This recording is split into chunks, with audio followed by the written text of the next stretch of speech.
Hello guys, நம்ம எத்தனையோ மர்மமான விஷயங்களை பத்தி பேசியிருக்கோம். ஆனா நம்ம இன்னைக்கு பார்க்க போறது ரொம்பவே வித்தியாசமானது. நீங்க எத்தனையோ விதமான சாலைகளை பார்த்திருப்பீங்க. உலகத்திலே ரொம்ப நீளமான ரோடு, ரொம்பவே குறுகலான சாலை, ரொம்ப அகலமான சாலை, வளைவு நெளிவுகள் நிறைஞ்ச ரொம்ப ஆபத்தான சாலைகள், இப்படின்னு உலகத்துல ஏகப்பட்ட சாலைகளை நம்ம கேள்விப்பட்டிருப்போம். ஆனா மனித எலும்புகளால செய்யப்பட்ட சாலைகளை எங்கேயாவது கேள்விப்பட்டிருக்கீங்களா? அப்படிப்பட்ட ஒரு அமானுஷியமான ரோட பத்தி தான் இன்னைக்கு நம்ம இந்த வீடியோல பார்க்க போறோம். And welcome back to the Nesam Talkies. நம்ம சேனலுக்கு புதுசா வந்திருக்கீங்கன்னா சப்ஸ்கிரைப் பண்ணாதவங்க சப்ஸ்கிரைப் பண்ணிக்கோங்க. சரி, வாங்க வீடியோக்குள்ள போலாம். இந்த சாலை ரஷ்யாவோட கிழக்கு பகுதியில் அமைஞ்சிருக்கு.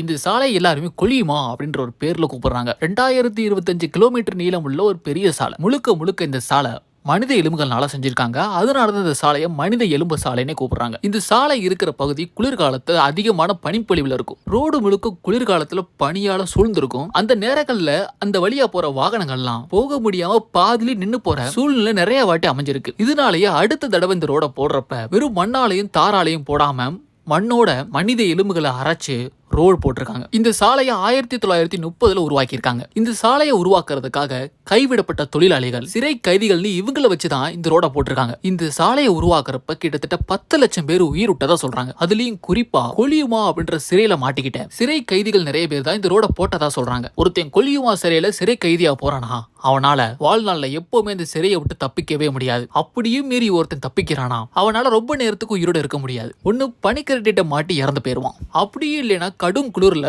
உறைஞ்சு போய் இறந்து போயிருவான். அப்படியே ஒருத்தன் சாகாம பொழைச்சிட்டானா பசி மயக்கத்துல பட்டினியா கடந்து தான் உயிர் போறது தனக்கே தெரியாத அளவுக்கு கடுமையான பசியில கொடூரமா இறந்து போவான். இப்படி இந்த ஜெயில இருந்து எவனாலையும் தப்பிக்கவே முடியாது. இப்படிப்பட்ட மோசமான சிறைச்சாலை தான் இது. இப்படி தப்பிச்சு எவனால இறந்து போயிட்டானா அந்த டெட் பாடிஸையும் எடுத்து இந்த சாலையில சமாதியா வச்சிருக்காங்க. சோவியத் யூனியன்ல ஜோசப் ஸ்டாலின் சர்வாதிகாரியா இருந்தப்பதான் இந்த சாலையை உருவாக்கியிருக்காங்க. ஏராளமான மனித உயிர்கள் இந்த சாலையில பேருக்கு. அதனாலேயே இந்த சாலையை மனிதர்களை காவு வாங்கக்கூடிய சாலையா எல்லாரும் பாக்குறாங்க. இப்படி ஒரு சாலையா உலகத்துல வேற எங்கேயுமே பார்க்க முடியாது. இந்த சாலையில பல நேரத்துல சில அமானுஷமான விஷயங்கள் நடக்கிறதாவும், அடிக்கடி இந்த சாலையில விபத்துகள் ஏற்படுறதாவும், இந்த சாலைகள்ல இறந்து போனவங்களோட ஆவிகள் இன்னும் அங்க சுத்திக்கிட்டு இருக்கிறதாவும் பல பேர் இந்த சாலையை பாக்குறாங்க. இந்த சாலை ரொம்ப ஆபத்தான சாலைன்னு வேற சொல்றாங்க. இந்த போன் ரோடு உருவாகிறதுக்கு காரணமா இருந்த அந்த குல்மியான்ற ஜெயிலை பத்தி இன்னும் நல்ல டீடைலா பார்க்கலாம். எப்படி நார்த் கொரியா பத்தி நம்மளுக்கு எதுவுமே தெரியாதோ, அங்க நடக்கிற கொடூரங்களை எப்படி நம்மளால தெரிஞ்சுக்க முடியலையோ, அதே மாதிரி தான் ஒரு காலகட்டத்துல குல்மியான்ற இந்த ஜெயில நடக்கிற கொடூரங்களை யாருக்கும் தெரியாம ஒரு ஆள் பார்த்துக்கிட்டான். அந்த ஆளோட பேரு தான் சோவியத் யூனியனை ஆட்சி பண்ணிக்கிற சர்வாதிகாரியான ஜோசப் ஸ்டாலின். இவரை பத்தியோ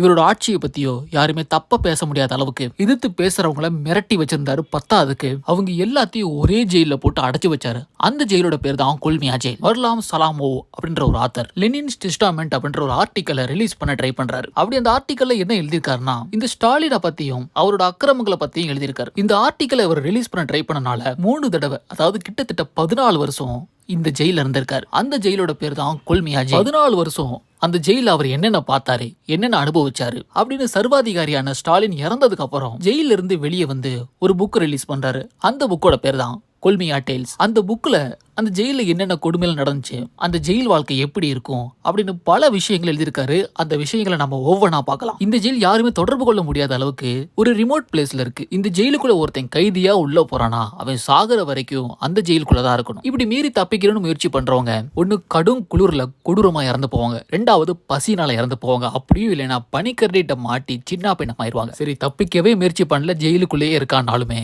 கொடுமைகளை அனுபவிச்சு சாகுற வரைக்கும் ரொம்ப கொடூரமான சித்திரவதைகளை அனுபவிப்பாங்க. சாப்பிட்றதுக்கு சரியான சாப்பாடு கூட கிடைக்காது. சாவுலேவ் அப்படின்னு ஒரு சிறை கைதி இந்த ஜெயில மணிக்கணக்கா கொடூரமான வேலைகளை வாங்கிக்கிட்டே இருக்காங்க. சாப்பாடு சரியா கிடைக்க மாட்டேது, சித்திரவதையா இருக்கு. இந்த ஜெயில இருந்து தப்பிக்கணும்னு நினைச்சாலும் தப்பிக்க முடியாது. நம்மளோட கைகால் நல்லா இருந்தா தானே அவங்க வேலை வாங்குவாங்க. வேலை செய்யறதுக்கு கை விரல்கள் இல்லைன்னா எப்படி வேலை வாங்குவாங்க அப்படின்னு தான் சொந்த விரலை கோடாரியால வெட்டி வெட்டி எடுக்கிறாரு. இதுக்கப்புறம் நம்ம எதுக்குமே உதவ மாட்டோம்னு இந்த ஜெயில விட்டு வெளியே அனுப்பிடுவாங்கன்னு அவர் நினைச்சார். ஆனா அவர் நினைச்ச மாதிரி அது நடக்கவே இல்லை. அவரோட காயங்களுக்கு ஃபர்ஸ்ட் எய்ட் மட்டும் கொடுத்து அவரை மறுபடியும் அந்த ஜெயில வச்சுக்கிட்டாங்க. இன்னும் மேற்கொண்டு அவர்கிட்ட வேலை வாங்கினாங்க. அவங்க வாங்குற வேலைக்கு சரியான சாப்பாடு போட மாட்டாங்க. அதனால நம்ம அடுத்து என்ன பண்ணி யோசிக்கிறது கூட நம்ம உடம்புல சக்தி இருக்காது. நாளுக்கு நாள் கைதிக கிட்ட இருந்து நிறைய பிரச்சனை வந்துச்சு. யாருமே சரியா வேலை பார்க்க மாட்டாங்க. ஒவ்வொருத்தருக்கும் தற்கொலை பண்ணிக்கின்ற எண்ணம் அதிகமாயிட்டே போகுது.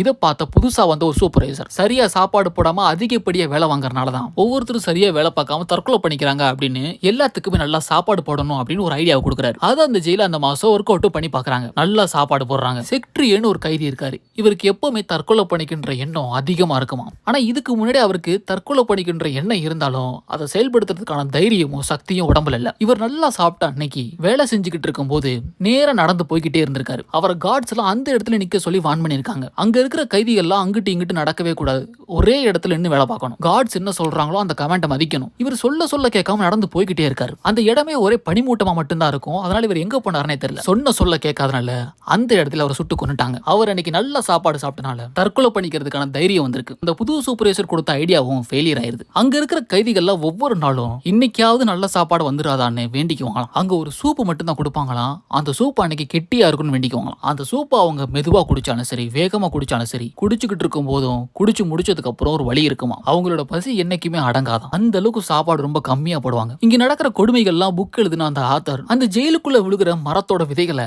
அந்த கைதிகள் இல்லாம வெளியே இருக்கிற ஆட்கள் கிட்ட கொடுத்தா அதுக்கு பதிலா பிரெட் தருவாங்களாம். அதுக்காக அந்த மரத்துக்கடியில இருக்கிற விதைகளை இவர் பிறக்கிட்டு இருக்காரு. இப்படி இவர் பிறக்கிட்டு இருக்கும்போது கார்டோட துப்பாக்கி சத்தம் கேட்டிருக்கு. தன்னை தான் சுட்டுட்டாங்க, தான் செத்துட்டோன்னு நினைச்சிட்டாராம். ஆனா அந்த கார்டு எடுத்த உடனே ஆளை சுட மாட்டாங்க. முதல்ல வானத்துல சுடுவாங்க, அதுக்கப்புறம் தான் ஆளை சுடுவாங்க. முதல் சுட்டது இவர் கொடுத்த வார்னிங். அந்த வார்னிங்ல இவர் தெளிஞ்சுக்கிட்டனால அன்னைக்கு அவர் உயிர் படைச்சிருக்காரு. இன்னொரு முக்கியமான விஷயத்தையும் இந்த ஆதர் தன்னோட புக்ல எழுதியிருக்காரு. இந்த ஜெயிலுக்குள்ள இருக்கிற சில குழந்தைகளுக்கு உள்ள இருக்கிற எல்லோ ஹவுஸ், அங்க கார்ட்ஸ் பயன்படுத்துற ஜெர்மன் ஸ்டெஃபர்ட் டாக், கார்ட்ஸ் யூஸ் பண்ற டவர், கார்ட்ஸ் அவங்க கையில வச்சிருக்க மிஷின் கன், அப்புறம் நீல வானம், இதை தவிர அவங்க வாழ்நாள்ல உலகத்துல வேற எதையுமே அவங்க பார்த்திருக்க மாட்டாங்களாம். அந்த அளவுக்கு அங்க இருக்கிற கைதிகள் எல்லாம் கொடுமைகளை அனுபவிச்சுக்கிட்டு இருக்காங்க. அந்த கார்ட்ஸ் யாராவது கைதிகளை சுட்டு கொன்னுட்டாங்கன்னா மத்த கைதிகள் ஐயோ பாவம் இறந்து போயிட்டாங்கன்னு நினைச்சு வருத்தப்பட மாட்டாங்களா, சந்தோஷப்படுவாங்களாம். அட்லீஸ்ட் சாவு மூலமாவது நரகத்துல இருந்து அவனுக்கு விடுதலை கிடைச்சிருக்குன்னு எல்லாரும் ரொம்ப ஹாப்பியா இருப்பாங்க. அந்த அளவுக்கு அந்த ஜெயில் ரொம்ப கொடுமையா இருந்திருக்கு. சர்வாதிகாரான ஸ்டாலின் இறந்ததுக்கு அப்புறம் தான் இந்த ஆத்தர் ஜெயில இருந்து ரிலீஸ் பண்ணிருக்காங்க. ரிலீஸ் ஆன உடனேயுமே இந்த புக் எழுதி இந்த உலகத்துக்கு இப்படிப்பட்ட ஒரு கொடூரமான ஜெயில் இருந்துச்சு அப்படின்னு எழுதியிருக்காரு. இந்த ஜெயிலை பத்தியும்